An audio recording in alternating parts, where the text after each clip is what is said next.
tout le monde, je suis Alain Cohen-Selal, cardiologue à Paris. J'ai le plaisir de vous présenter cette session sur insuffisance cardiaque et comorbidité qui est organisée par la SFC avec le concours d'AstraZeneca.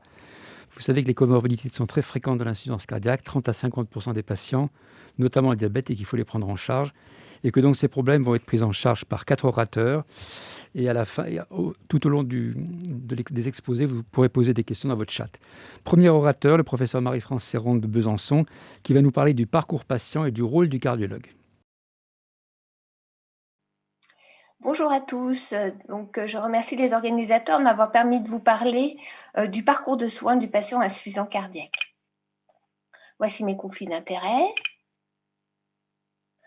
Donc, le risque cardiovasculaire de complications chez le patient diabétique est 2 à 2,5 fois plus important.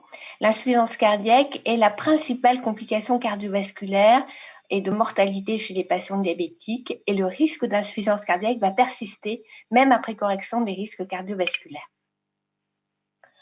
La coexistence du diabète de type 2 et l'insuffisance cardiaque, que l'insuffisance cardiaque soit à fraction d'éjection réduite ou préservée, est fréquente, environ 30 à 40%, que ce soit dans les registres ou dans les essais chez les patients insuffisants cardiaques.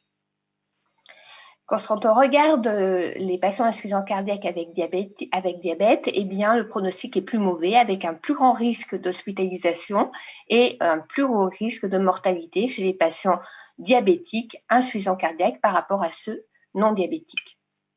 Dans cet essai, CHARM, évaluant le count des artères chez des patients à la fois atteints d'insuffisance cardiaque à fraction d'éjection réduite et à fraction d'éjection préservée, eh bien, on voit que le diabète est un prédicteur indépendant de morbimortalité chez ces patients insuffisants cardiaques. Quand on regarde, alors que ce soit chez le patient diabétique ou non diabétique, eh bien, la mortalité à 30 jours, dans les premiers mois après une hospitalisation, est beaucoup plus importante. Et on sait aussi que le patient, plus il va être hospitalisé et plus sa mortalité va être importante. Alors, quels sont les moyens d'améliorer le pronostic de ces patients, comme je disais, diabétiques et non diabétiques? Eh bien, un des moyens est d'optimiser le traitement avant la sortie de l'hôpital. Comment? Eh bien, en manageant beaucoup mieux la congestion et bien sûr en optimisant le traitement chronique du patient insuffisant cardiaque. Donc, quand on voit les résultats de cette étude, qui était basée sur le score Everest, eh bien, les patients qui avaient un score Everest le plus élevé, qui restaient congestifs à la fin de l'hospitalisation, avaient un plus haut risque de réhospitalisation ou de mortalité. Ainsi, dans cet article, vous retrouverez les différents outils qui permettent d'évaluer la congestion lors du parcours de soins du patient insuffisant cardiaque. Il faut augmenter et introduire les traitements chroniques de l'insuffisance cardiaque. Quand on regarde les résultats de cette étude de Tupin publiée par la CNAM, eh bien, on voit que seulement 40% des patients avaient une association bêta-bloqueur IEC et diurétique à 30 jours après l'hospitalisation. Et on sait aussi que si on suit les recommandations, eh bien, nos patients vont avoir aussi un meilleur pronostic. Je vous ai mis ici les recommandations ESC 2016 sur la prise en charge des patients insuffisants cardiaques. Autre moyen, c'est mieux organiser la sortie d'hospitalisation, et un des moyens, c'est bien sûr la checklist. Ici, je vous en ai mis un exemple, il en existe plein dans la littérature. Autre moyen associé, bien sûr, l'éducation du patient et la réhabilitation à l'effort. De fait, dans cette étude HF Action, on voit que les patients qui gardaient, qui continuaient une activité physique régulière avaient un meilleur pronostic. Malheureusement, en France, seulement 9% des patients vont aller en réadaptation cardiaque. Donc, il y a un gros effort à faire à ce niveau-là. Et pourtant, comme le traitement médical, comme l'éducation thérapeutique, la réadaptation est une forte recommandation dans les recommandations classe 1A. Un autre moyen est d'améliorer le parcours de soins du patient. De fait, on s'aperçoit qu'à 30 jours, seulement 29% des patients vont voir un cardiologue, 70% vont voir un médecin généraliste, à un an, seulement 60% vont voir un cardiologue. Il y a plusieurs possibilités, plusieurs solutions qui s'offrent à nous, le protocole Prado, la télésurveillance et maintenant les infirmières en pratique avancée ou en coopération. Alors, le protocole Prado, vous le connaissez. Protocole PADO, hein, c'est organisé par la Sécurité sociale, passage de l'assistante de la Sécu qui va passer, voir le malade et qui va organiser le parcours de soins à la sortie avec la visite de l'infirmière à 1 semaine et puis la visite, la consultation auprès du médecin généraliste et du cardiologue. Or, avec le Covid, eh bien, le protocole PADO, en tout cas dans notre expérience, est guère utilisé. C'est très difficile de le mettre en place. Donc, on a mis en place d'autres solutions qui étaient la télésurveillance. En France, nous avons le protocole étape, hein, qui est donc un protocole d'expérimentation de la télémédecine, de la télésurveillance, qui est rémunéré par la Sécurité sociale, avec des critères d'inclusion qui étaient assez stricts jusqu'à présent, mais qui ont été élargis avec la Covid. Ainsi, dans notre expérience, nous utilisons 2 plateformes depuis le premier confinement. La plateforme Satellia, où il y a une infirmière sur la plateforme qui nous aide beaucoup à répondre aux premières alertes. C'est un système de surveillance du poids et des symptômes et il n'y a pas d'outils connectés. Et puis la plateforme est Optify Self, où là, nous avons des outils connectés, une balance, on peut surveiller aussi la pression artérielle, il n'y a pas d'infirmière sur la plateforme. Ceci est très utile, mais par contre, il y a des limitations et c'est très chronophage. Voilà un exemple, hein, ça c'est la plateforme Satellia. On voit un patient qui décompense et vous voyez avec un coup de téléphone, une réadaptation du traitement, on évite l'hospitalisation de ce patient. Autre moyen, l'infirmière de pratique avancée et de coopération. C'est très nouveau, hein, la première promotion est sortie en juin 2020. Très peu d'infirmières, ces infirmières sont formées avec 2 ans d'études supplémentaires. Elles sont spécialisées en insuffisance cardiaque, mais pas que. Et je vois beaucoup d'avantages à ça. Elles permettent d'améliorer la coordination, elles permettent d'éduquer le patient, ce que le médecin n'a pas forcément le temps de faire. Elles optimisent le traitement, elles améliorent la surveillance. Donc, en conclusion, nos patients diabétiques sont à haut risque d'insuffisance cardiaque, en tout cas beaucoup plus que les patients non diabétiques, et ils ont un plus mauvais pronostic. L'adaptation des traitements est la même, hein, que le patient soit diabétique ou pas, et l'objectif est de réduire les hospitalisations et bien sûr d'améliorer la mortalité. L'hospitalisation est un très bon moment pour réadapter les traitements et optimiser la dose des médicaments. Et il faut mieux organiser le parcours de soins à la sortie d'hospitalisation et tout cela va permettre d'améliorer le pronostic du patient. Bien sûr, chaque solution doit être adaptée à l'organisation locale. Je vous remercie pour votre attention. Merci Marie-France, c'était très clair et je sais que tu as une très grande expérience. Le temps que des questions soient posées, je voudrais t'en poser une ou deux. La première, pour avoir une idée, sur 100 patients qui sortent de ton service après une décompensation cardiaque, combien vont en réadaptation, combien vont en Prado, combien vont en télésurveillance et combien rentrent directement chez eux? C'est une question compliquée, mais à peu près. Prado actuellement c'est 0. Avec la Covid, il n'y a plus possibilité d'organiser et on est vraiment trop pris par le temps, donc du coup on ne fait plus du tout Prado. La télésurveillance, je vais dire que c'est entre 30 et 40%, hein, c'est vraiment ce qu'on fait actuellement le plus souvent. La rééducation, alors par chance, j'ai pu ouvrir un centre de réadaptation il n'y a pas très longtemps à Dole, à côté de Mais disons Besançon. hors Covid, voilà, hors période Covid quand même. Hors Covid, voilà. Là, donc, le centre fonctionnait, là, il est fermé évidemment, mais les patients insuffisants cardiaques, c'est 20% à peu près.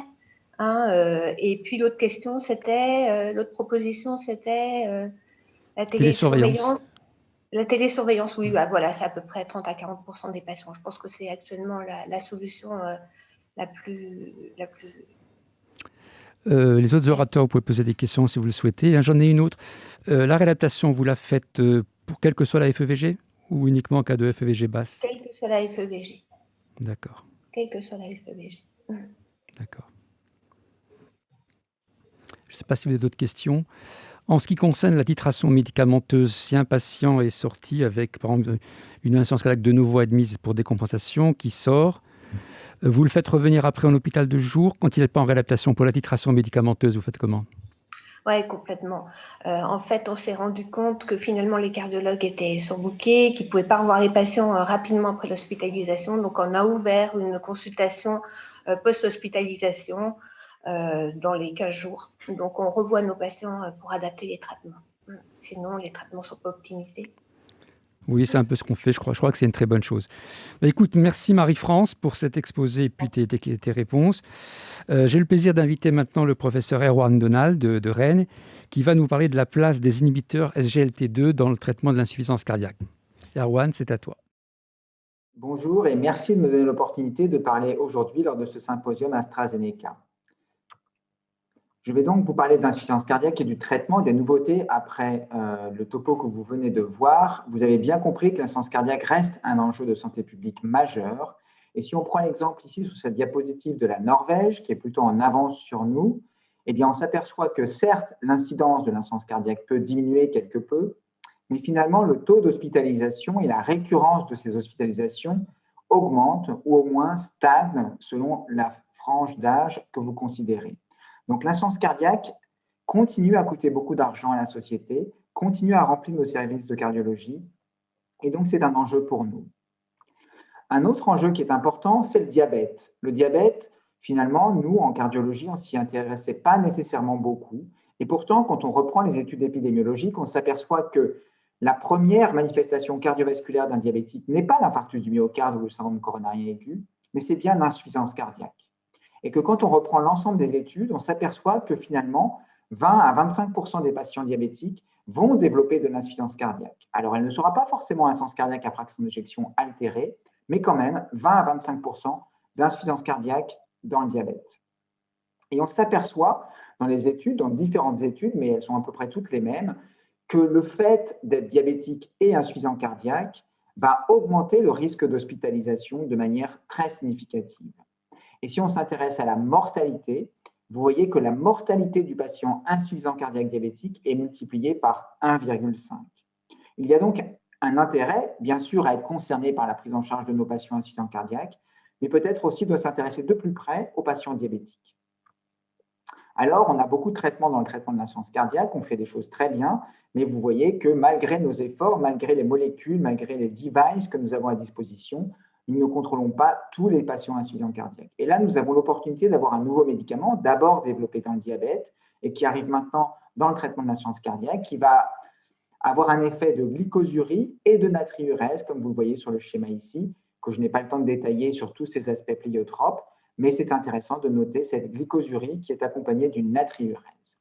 Et ce médicament, d'abord développé dans le diabète, donc les glycosines, a été testé donc chez des patients diabétiques, dans ici 3 grands essais cliniques, vous voyez de 7 000 à 17 000 patients inclus dans ces essais cliniques, chez des patients diabétiques de type 2, sur des critères de jugement cardiovasculaires. Et ces 3 grandes études menées avec des glyphosines chez des patients diabétiques de type 2 ont toutes montré un effet bénéfique sur le risque d'événements cardiovasculaires de ces patients diabétiques de type 2.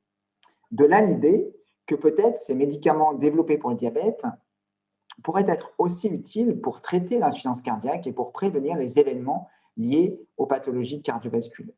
Et vous voyez qu'il suffit de traiter 16 patients diabétiques de type 2 avec une insuffisance cardiaque à fraction d'éjection réduite pour, pendant 4 ans, réduire l'incidence de la mort de 1. Donc, c'est finalement intéressant dans ces études de voir l'impact sur l'insuffisance cardiaque que peuvent avoir les glyphosines. Et de là sont nées des études dédiées aux patients insuffisants cardiaques, diabétiques ou non diabétiques, testant ces glyphosines dans le traitement de l'insuffisance cardiaque et non pas dans le traitement du diabète. La première de ces études, c'est l'étude d'APA-HF, dont vous avez ici le critère principal de jugement, décès cardiovasculaire, hospitalisation pour insuffisance cardiaque ou visite en urgence pour décompensation cardiaque. Et vous voyez que là, il suffisait, versus placebo, de traiter 21 patients pour éviter un événement au cours de suivi par la dapagliflozine, avec une diminution du risque relatif de 26%, ce qui était hautement significatif. Et sur cette étude DAPA-HF avec la dapagliflozine, eh bien, vous voyez qu'il y a aussi un effet significatif, une réduction du risque relatif de 18% pour le risque de décès cardiovasculaire. Donc, vraiment un intérêt de la dapagliflozine, en plus du traitement habituel des recommandations, pour le traitement de l'insuffisance cardiaque chronique à fraction d'éjection réduite. Qui sont ces patients traités par la dapagliflozine ou autre glyphosine aujourd'hui dans les essais cliniques? Car vous voyez sur cette diapositive, après DAPA-HF, il y a Emperor Reduce qui a été publié et présenté à l'AHA il y a quelques semaines et qui s'est intéressé là aussi à une glyphosine dans le traitement de l'insuffisance cardiaque à fraction d'éjection réduite. Vous voyez que les patients inclus sont des patients qui correspondent assez bien à ce que l'on voit au quotidien, des taux de NT-proBNP aux alentours de 1900 ou 1500, des insuffisances cardiaques à fraction d'éjection réduite, des fractions d'éjection inférieures à 40%. Dans ces deux essais, il y avait 50% de diabétiques à peu près, ou 45% de diabétiques, mais les résultats observés ne sont pas différents que les patients soient diabétiques ou non diabétiques. Vous voyez 40% ou près de 40% de fibrillation atriale et près de 50 à 55% de cardiopathie ischémique. Et donc, ces deux essais sur les glyphosines dans le traitement de l'insuffisance cardiaque à fraction d'éjection réduite sont positifs, très positifs en faveur de la molécule. Donc, un intérêt en plus du traitement habituel pour mieux traiter nos insuffisants cardiaques. Et vous voyez que cet effet, il est particulièrement marqué pour la réduction de la mort, 13% de réduction de la mortalité totale et 14% de réduction de la mortalité cardiovasculaire. Mais c'est d'autant plus marqué que l'on va traiter des patients certes graves, mais qui sont en stade NYHA 2 et plutôt pas attendre qu'ils soient en stade 3 ou 4, comme vous le voyez sur cette diapositive. Mais ça marchera très très bien chez des patients qui sont hospitalisés, qui ont été hospitalisés avant que ne soit introduite la glyphosine, qui sont bien traités. Et vous voyez qu'on va prédire non seulement la mortalité, mais aussi les hospitalisations, la première hospitalisation et tout un tas de critères qui sont très en faveur de l'utilisation de ces molécules dans le traitement de l'insuffisance cardiaque. Et vous voyez que ça va marcher quel que soit l'âge, quel que soit le sexe, même chez les patients qui sont sous inhibiteurs de l'aniprilysine. Donc, un effet qui semble assez convaincant, en plus des médicaments prescrits jusqu'alors. Et vous voyez que ça marchera mieux chez les patients en stade 2. Bien sûr, ça marchera mieux chez les patients en rythme sinusal. Ça marche d'autant plus que le taux de NT-proBNP est élevé. Et ça marchera aussi bien que le patient soit porteur d'une cardiopathie ischémique ou non ischémique. Donc, ça paraît vraiment une classe thérapeutique très intéressante. Au prix de quoi? Au prix d'effets secondaires éventuels? Pas vraiment. Vous voyez que finalement, il y avait plus d'effets secondaires significatifs ou inquiétants dans le groupe placebo que dans le groupe dapagliflozine. Donc, peu de risque d'amputation, pas de risque d'hypoglycémie majeure, pas de risque d'acidocétose notable. En tout cas, on ne doit pas craindre ces effets secondaires et on doit plutôt être encouragé par les effets très bénéfiques de ces molécules dans le traitement de l'insuffisance cardiaque quand on s'intéresse à des patients qui respectent bien sûr les critères d'inclusion. Et si je reprends les critères d'inclusion et d'exclusion de DAPA-HF, vous voyez que nous traitions dans cette étude des patients qui avaient des clairances de la créatinine supérieures à 30 ml par minute. Et donc, c'est important de ne pas traiter des insuffisants rénaux, même si vous allez voir juste après que, bien sûr, ces médicaments sont aussi très intéressants d'un point de vue rénal. Il faut que ce soit des patients insuffisants cardiaques à fraction d'éjection altérée, potentiellement diabétiques de type 2, mais pas nécessairement, en tout cas pas diabétiques de type 1.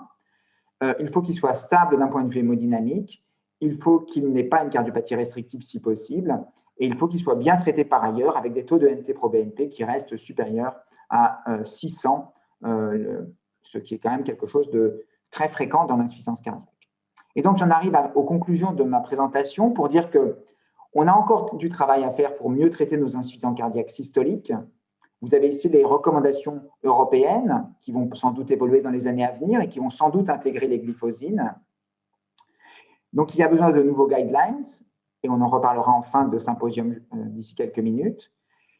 On a des nouveaux traitements, en particulier les glyphosines, en particulier la dapagliflozine, avec un profil de sécurité d'emploi qui paraît très favorable et une efficacité incroyable sur la réduction des hospitalisations et sur la réduction de la mortalité cardiovasculaire. Je vous remercie et je serai ravi de répondre aux questions. Merci Erwan, c'était très intéressant et nous aussi on serait très heureux que tu répondes aux nombreuses questions qui sont posées. Alors réponse courte mais parfaite, Erwan. Premièrement, on me demande est-ce que c'est un effet de classe des glyphosines? Réponse? On va dire oui, probablement, avec un effet peut-être un peu plus bénéfique de la dapagliflozine sur la mortalité, mais ceci peut être discuté des heures, donc on va dire que c'est plutôt un effet de classe. Bon, deuxièmement, en France, indication dans FPEF ou non? Non, actuellement, les études sont en cours et on espère avoir des résultats dans les mois à venir. Et nous sommes d'ailleurs très optimistes, très enthousiastes à l'idée d'avoir ces résultats. On me demande, avec l'étude avec la sotagliflozine, est-ce que tu penses que ça va être positif ou non dans FPEF? Ouais, je ne me lancerai pas là-dedans pour l'instant, ça me mènerait trop loin. Bon, troisième question. Donc, insuffisance cardiaque à FEVG réduite, mais sans diabète, tu prescris ou tu prescris pas? Alors, on est entre nous là, donc je vais dire que je prescris assez largement quand le patient est déjà sous sacubitril/valsartan, qu'il est bien équilibré et que malgré tout, il est hospitalisé pour une insuffisance cardiaque dans le service. On a très fréquemment tendance désormais à introduire la glyphosine pour essayer d'optimiser le contrôle Même du s'il n'est pas traitement, diabétique? même s'il n'est pas diabétique, effectivement. Et ça se passe très très bien Mais ça dans pose les en petites théorie un problème de expériences qu'on a. remboursement, non? Ou alors, on n'a pas. C'est vrai qu'on est entre nous, c'est ce que je disais tout à l'heure. Donc, on ne le fait pas non plus chez des milliers et des milliers de patients, mais on le fait et pour l'instant, je n'ai pas eu de problème. Donc, Ok. Autre question pratico-pratique. Tu as un diabétique qui fait une insuffisance cardiaque décompensée. Tu le mets sous SGLT2. Tu préviens ou non le diabétologue avant ou non? Avant, après ou pas du tout? alors, le patient diabétique, s'il est sous insuline, déjà, ça va être un problème. Donc là, je ne pourrais pas le faire sans l'avis du diabétologue. Et s'il n'est pas sous insuline, eh bien, je préviens le diabétologue. En général, le diabétologue revoit le patient dans les 3 mois qui suivent. Mais il faut reconnaître que ça se passe toujours très bien. La seule chose, c'est l'insuline. Il faut absolument éviter l'insuline. Et puis, on reverra dans le topo qui suit l'importance de l'insuffisance rénale et faire attention à ne pas prescrire ces molécules chez des patients qui seraient insuffisants rénaux à un stade Le avancé. cutoff de DFG, c'est combien pour toi? 30. 30. 30 pour l'étude d'APA-HF et on est un petit peu plus haut pour les recommandations françaises. Et une dernière question. Tu introduis un SGLT2, le patient sort. Est-ce que tu prescris un bilan biologique particulier ou non chez ce patient? À 8 jours, à Pas 15 de jours ou choses pas du tout? particulières, non. C'est pas plus compliqué qu'introduire du sacubitril/valsartan. C'est très bien toléré. J'ai pas eu de retour. J'ai pas une seule fois eu un retour négatif Mais en depuis les principe, sous quelques semaines où nous avons sacubitril/valsartan, au bout commencé. de 8 à 15 jours, on fait quand même un UNO quand même pour voir si Oui, tout oui, va bien. mais c'est ce que je disais, c'est qu'on ne fait D'accord. pas différent de ce qu'on fait D'accord. d'habitude. Donc, Bon, écoute, merci Erwan. Tu as répondu à cette batterie de questions. Je crois que j'ai épuisé les questions du chat. Merci bien. Et reste en merci. contact si jamais il y a des questions à la fin. Merci beaucoup. Merci. Donc, troisième orateur, j'ai le plaisir d'inviter le professeur Jean-Michel Halimi, qui va nous parler de cœur et d'insuffisance cardiaque. Vous allez voir que cœur et insuffisance rénale, car la place de cette classe thérapeutique, semble-t-il, est très importante chez ces patients. Jean-Michel. Bonjour, je remercie les organisateurs de m'avoir proposé de parler des effets bénéfiques des inhibiteurs du SGLT2 sur le rein et en rapport en particulier avec le cœur. Voici mes liens d'intérêt. Alors, l'histoire a commencé en 2016 avec les premiers résultats rénaux d'Empareg Outcome, où, comme vous le voyez, dans les 2 groupes qui avaient de l'empagliflozine, on a d'abord une diminution du DFG et puis ensuite une stabilisation des chiffres de DFG au cours du temps, alors que dans le groupe placebo, on a une diminution progressive et qui s'aggrave au cours du temps. Ici, 7000 patients diabétiques, DFG 76, donc finalement un risque rénal extrêmement faible. Quand on regarde les différents paramètres rénaux de cette même étude, on s'aperçoit que le bénéfice n'est pas simplement sur l'albuminurie, mais aussi le doublement de créatinine et puis l'insuffisance rénale chronique terminale. Alors l'étude suivante, c'était Canvas, avec la canagliflozine, plus de 10 000 patients, 77 de DFG, peu d'albuminurie et donc très peu de risque rénal. Mais malgré tout, quand on regarde l'évaluation rénale, donc la diminution du DFG d'au moins 40%, l'insuffisance rénale chronique terminale ou la mort rénale, il n'y a pas photo, moins 47%, donc extrêmement significatif et tout à fait passionnant. Declare après, 17 000 patients, 85 de DFG, donc des patients encore moins à risque rénal. Et malgré tout, sur le DFG, moins 40%, insuffisance rénale chronique terminale ou mort rénale, on est à moins 47% de risque rénal. Donc, quelque chose d'assez extraordinaire. Et puis, on a la surprise ensuite, Vertis. Vertis, c'est ertugliflozine contre placebo, donc un autre inhibiteur du SGLT2. Et quand on regarde, la grande surprise, c'est que ce n'est pas significatif. Donc, finalement, toutes ces glyphlosines ne sont pas pareilles et il y a peut-être des différenciations. Alors, la suite de l'histoire, c'est Crédence. Crédence avec des gens qui ont 56 de DFG, tous diabétiques, 4000 patients qui ont une albuminurie à plus de 900 Et là, on peut vraiment parler de risque rénal un peu plus important. Le risque est diminué de 44% d'insuffisance rénale chronique terminale, de doublement de créatinine ou de mort rénale, il y en a très peu. Donc là encore, des effets qu'on n'a jamais vus dans la littérature, même avec les IEC ou les ARA2, il y a déjà bien longtemps. Et puis arrive finalement la cerise sur le gâteau, c'est DAPA-CKD. DAPA-CKD, c'est un changement de paradigme sur le design déjà, puisque c'est des patients qui sont diabétiques ou qui ne sont pas diabétiques, et leur fonction rénale, c'est un DFG à 43, c'est-à-dire des vrais patients rénaux. Et alors, ils ont quoi comme pathologie rénale? Chez les diabétiques, 85%, c'est des néphropathies diabétiques, et puis chez les non-diabétiques, bien, on a des néphropathies vasculaires et aussi des glomérulonéphrites. Par exemple, des néphropathies IgA, des HSF, des glomérulonéphrites extramembraneuses. Donc, finalement, des patients qui n'ont rien à voir avec le diabète. Et donc, au départ, on avait un médicament qui était un antidiabétique oral qui pouvait avoir un bénéfice rénal. Là, on a un médicament qui protège les reins, qu'on soit diabétique ou qu'on ne soit pas diabétique. Parce qu'en réalité, voilà le résultat. Le résultat assez extraordinaire, 4304 patients, diabétiques ou non, 43 de DFG, ils avaient entre 25 et 75, et avec une albuminurie entre 300 et 5000, eh bien, la diminution du risque rénal, DFG qui diminue au moins 50%, insuffisance rénale chronique terminale, décès rénal ou cardiovasculaire, moins 39%. Il faut juste 19 patients pour éviter un événement. Et donc, c'est un changement de paradigme dans le design, mais c'est aussi un changement de paradigme dans les résultats qui vont concerner diabétiques et non diabétiques. Et puis, le truc assez extraordinaire, c'est que quand on regarde les composants du critère de jugement primaire, que ce soit DFG inférieur à 15, dialyse chronique, c'est pareil. On ne s'est pas simplement drivé par un élément qui serait par exemple l'albuminurie, pas du tout. Donc, on a des choses tout à fait passionnantes.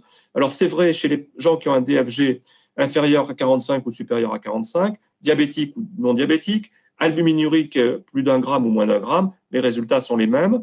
En fonction de l'âge, c'est pareil, du sexe, de l'origine ethnique, géographique, de la pression artérielle, tout ça, c'est pareil.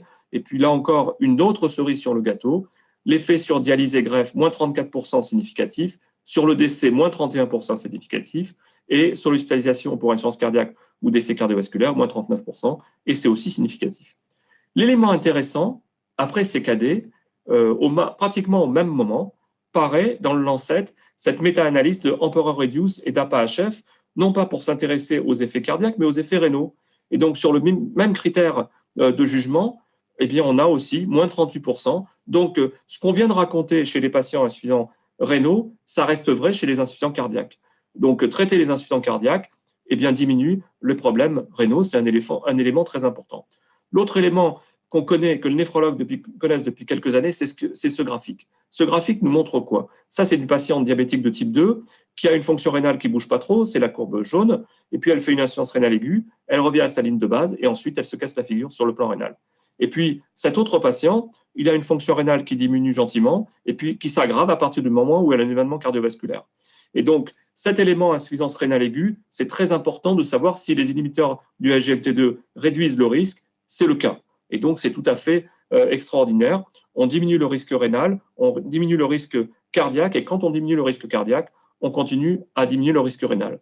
Alors, les mécanismes, évidemment, on ne les connaît pas. Il y a plein de choses. Je vous en ai mis une douzaine. Si vous voulez une quinzaine, je peux aussi vous mettre d'autres encore. Mais on pense que, bien sûr, ça passe par la diminution de l'albuminurie, mais aussi la diminution du tonus sympathique rénal, parce qu'il y a des nerfs sympathiques rénaux qui sont impliqués dans la régulation de la volémie. Et quand on bloque le SGLT2, on modifie l'échangeur sodium-proton, NH3, et qui diminue le sodium dans la cellule tubulaire, qui va entraîner une diminution du sodium dans le secteur interstitiel, une diminution d'activation du système sympathique rénal, et donc un effet tout à fait favorable sur le plan cardiovasculaire et sur le plan rénal.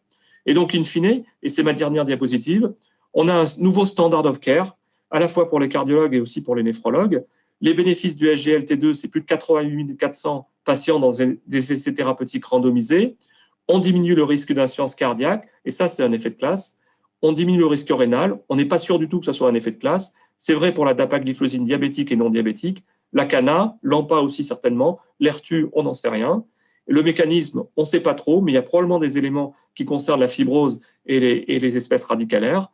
Et donc, l'élément à la fin, c'est si on protège le cœur, on protège le rein. Voilà, c'est tout ce que je voulais vous raconter. Je vous remercie de votre attention. Merci Jean-Michel, j'ai bien apprécié ton enthousiasme. Vous avez de la chance, les diabétologues, d'avoir déjà ces molécules qui vous changent la vie. Donc c'est, pour toi, ce n'est pas un effet de classe, parce que l'auteur précédent a dit que c'est un effet de classe, probablement. Alors, pour le cœur, c'est un effet de classe. Ouais. Là, toutes les molécules font pareil, moins 30 à 35% d'insuffisance cardiaque. Pour le rein, on a eu la surprise d'avoir l'ertugliflozine, qui n'avait pas le même effet que les autres. On n'a pas encore les résultats pour la sotagliflozine. Donc, certainement, DAPA, AMPA et CANA, on pense qu'il y a un effet de classe. Enfin, les trois sont semblables. Les autres, on ne le sait pas. Et l'ertu n'est sans doute pas pareil. Donc, ce n'est pas tout à fait un effet de classe.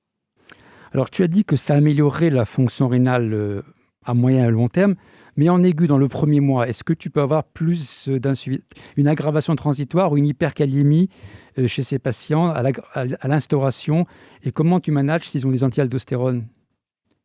Alors, pour l'instant, je ne les manage pas parce que j'en ai pas, mais il n'y a pas d'hyperkaliémie.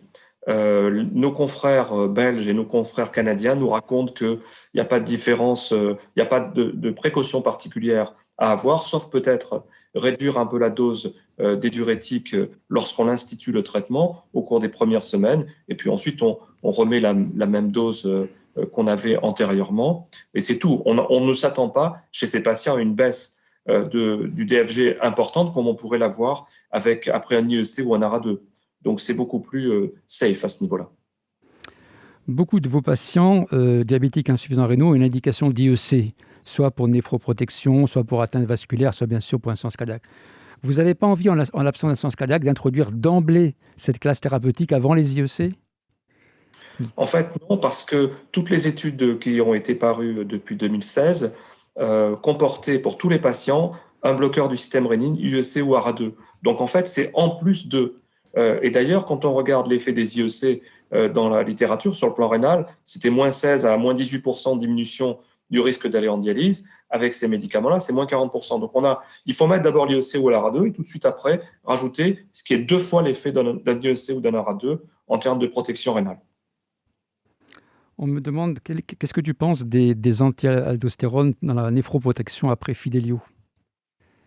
Je pense que c'est une voie intéressante et que la finerenone ajoute certainement quelque chose. On a bloqueur du système rénine, on a inhibiteur du SGLT2, il y a la finerenone qui arrive. Elle n'a pas été comparée, bien sûr, aux inhibiteurs du SGLT2, mais elle a assuré une protection rénale et une protection cardiovasculaire significative. Donc, toute la question va être la place dans les recommandations de la finerenone. Mais pour moi, c'est un outil supplémentaire et donc dont il faut tenir compte dans la prise en charge. Une dernière question, on a vu qu'il y avait des modifications de l'hémoglobine. Est-ce qu'il y a un effet sur l'EPO de cette classe thérapeutique? Je ne peux pas te répondre de manière claire. En fait, on augmente un tout petit peu l'hémoglobine, donc mais c'est un effet d'hémoconcentration. Ce n'est pas un effet sur la synthèse de l'hémoglobine, c'est de l'hémoconcentration. Mais il est très faible. Parce que Milton Packer, c'est une de ses théories, il dit que ça joue sur le PO dans l'insuffisance cardiaque, ça pourrait éventuellement avoir un effet bénéfique. Bon. Alors, sur le plan rénal, en fait, toutes les études où on a augmenté beaucoup le PO pour augmenter beaucoup l'hémoglobine n'avaient pas d'effet rénal particulier et plutôt des effets cardiaques plutôt délétères. Bon, donc une classe thérapeutique vraiment qui a des effets remarquables au niveau rénal chez les diabétiques. Je crois que c'est l'effet le plus important démontré avec n'importe quelle classe à ce jour. Et je crois d'ailleurs que c'est la première classe thérapeutique à améliorer le pronostic des insuffisants rénaux. C'est bien ça, hein? On n'a pas eu d'études comme ça. On n'a jamais eu d'études comme ça. D'accord. On n'en a jamais eu. Donc, on est tous très enthousiastes et donc très frustrés puisque les diabétologues peuvent l'utiliser, les cardiologues depuis pas longtemps. Et nous, comme on est de naturel jaloux, on aimerait bien pouvoir l'utiliser aussi pour nos patients. Merci Jean-Michel. Merci, nous allons passer à la communication suivante. Donc j'ai le plaisir d'introduire mon ami John McMurray. Malgré le Brexit, il a une place très importante pour parler ici. C'est un spécialiste des essais thérapeutiques et il va nous parler des nouvelles recommandations. John, I said it was a pleasure to meet you here. Despite the Brexit, you're still very well welcome in France and we'll be very excited to hear you about the possible new recommendation in heart failure. I did not vote for Brexit. Hello, I'm John McMurray from the University of Glasgow in Scotland in the United Kingdom, and I'm going to look forward to what the new guidelines for the pharmacological management of patients with heart failure and reduced ejection fraction might look like. These are my disclosures. So this is the huge amount of evidence that we've got to consider and integrate into the guidelines. And I'm going to focus on the trials shown to the far right of this timeline, the trials that have reported in the past 12 months.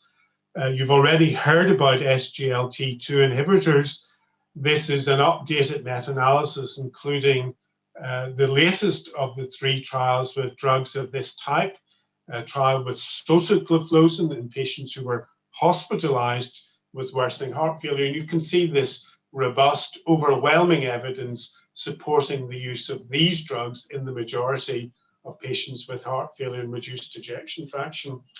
However, I do want to just briefly mention 2 other trials that we've seen present in the past 12 months. One was the Victoria trial using a drug called vericiguat, which is a soluble guanylate cyclase stimulator, increases intracellular cyclic GMP.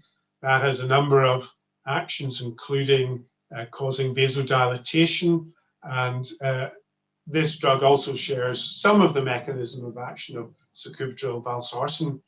Well, the Victoria trial was a little disappointing. It showed only a 10% relative risk reduction in a very high-risk group of patients with heart failure and reduced ejection fraction, and the 10% relative risk reduction in the primary composite endpoint was driven predominantly by a benefit in heart failure hospitalization with no benefit on all-cause mortality. So this drug is not yet approved. I don't think we're in a position to say whether or not it will be in forthcoming guidelines, certainly not this year's guideline. The next recent trial I want to mention is the GALACTIC-HF trial, which used a drug called omecamtiv mecarbil, which is a drug that improves left ventricular systolic performance. It's not a classical inotrope, but once again, the result of this trial overall was rather disappointing, with only an 8% relative risk reduction in the primary composite endpoint. Again, that overall benefit primarily driven by a reduction in heart failure hospitalization. But we did see something interesting in this trial when we looked at the pre-specified subgroups, because one of those, the patients who had a very low left ventricular ejection fraction at baseline, those patients did seem to get more benefit. So there's more analysis of this trial underway. Omecamtiv mecarbil probably won't be in this year's guidelines, but it may be in future guidelines, because there may be a place for this treatment in at least some patients with heart failure with reduced ejection fraction. So in 2021, where are we in terms of pharmacological treatment for heart failure with reduced ejection fraction? Well, in fact, we've now tested 5 new agents on top of our 3 core therapies. Only 2 of those improve survival, neprilysin inhibition and SGLT2 inhibition, and these will really be the focus of our new guidelines. We will, I believe, talk about the 5 life-saving therapies that we have. Of course, these can be given in 4 pills, because 2 of these can be combined in a single tablet, sacubitril valsartan. And the question really for 2021 is, how do we do this? Do we stick with our old approach, this sort of vertical stepwise algorithm, adding one drug, increasing it to the target dose, then adding the second, third, fourth, and so on? Do we continue to do it this way, or do we think about these drugs in a more pathophysiological way? They all work through independent pathways. They have different mechanisms of action. Their benefits are all additive, and we should really be trying to get as many of these people on all of these treatments as quickly as possible. And there are some innovative discussions currently taking place about how we might change what we do, about how we might accelerate, expedite the introduction of these treatments so that we get them all started as quickly as possible. And really, my takeaway thought for you is, we talk about the treatment of cancer that terrible, deadly problem of cancer being urgent, we need to think a bit more about that. In that way, when we talk about heart failure, think about getting these life-saving therapies started as quickly as possible. Thank you very much. Thank you very much, John. It's, as usual, a fascinating topic, and because clearly we probably will have a change in paradigm this year, but I understand that you cannot reveal the new guidelines and you presented your own opinion, but I will discuss your opinion. We won't discuss a lot about vericiguat and omega T because it would complicate it, I think, the profile. So clearly you suggest that we will have to change our paradigm, not to start with the tree therapy and then after introduce Entresto and SGLT2 inhibitors. Do you think that this way of doing it will change according to the profile of the patient? For example, will you do the same for a patient in which the arrhythmia risk is the more important or the renal risk is the more important, for example? So, Alain, I agree with you. I think patient characteristics should be one of the determinants of the choice of drugs and the sequence in which they're used. I think the debate that we're having and trying to stimulate is questioning whether we should just follow the historical chronology of the clinical trials, because it implies somehow or another magically we discovered the best tolerated, most effective treatment first. And that's wrong. I mean, clearly we don't use digoxin as the first treatment for heart failure anymore, and perhaps ACE inhibitors aren't the correct first treatment for heart failure anymore. So we do need, I think, to think differently about the way we use the drugs, whether we target specific therapies to specific patient characteristics, as you suggest, could be one approach. Alternatively, we might think about, for example, in some of those new algorithms I showed you in my slides, just a way in which the treatments can be used that would allow us to get people started on drugs very quickly.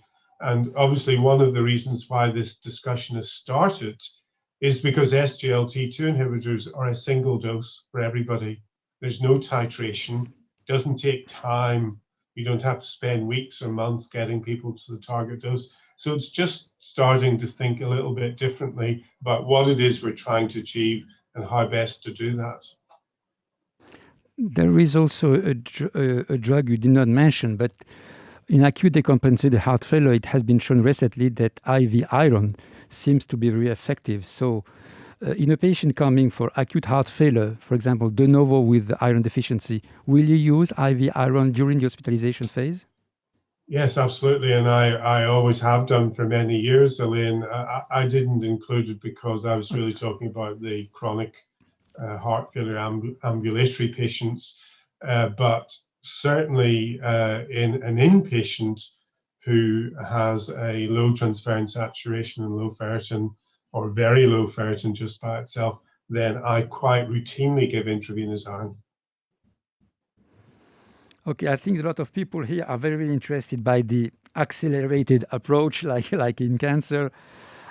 Clearly, for a patient coming for de novo heart failure, if we have to introduce beta block, ACE inhibitors, MRA, SGLT2, IV iron, etc., no, we clearly need either to prolong the hospitalization or to have a post-hospitalization management, very, very important, very well done. Well, so patients present with new onset, with incident heart failure, both in the community and in hospital. So it's not just about hospital.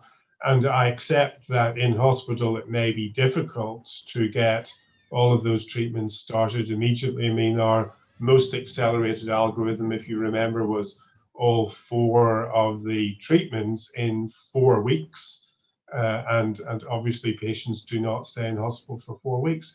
Although, Alain, I suspect, like me, you have had patients where, in fact, you can introduce all of these treatments by the time the patient leaves hospital.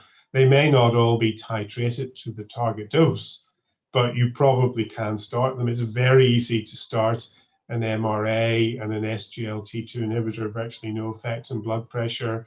little effect on kidney function if kidney function is reasonable to start with, and then of course you can easily start sacubitril valsartan, assuming the blood pressure is okay, and then maybe a beta blocker just before discharge, with the plan to up titrate the dose of all of these soon after discharge. Now that's an ideal patient, although newly presenting patients are often the ideal patients.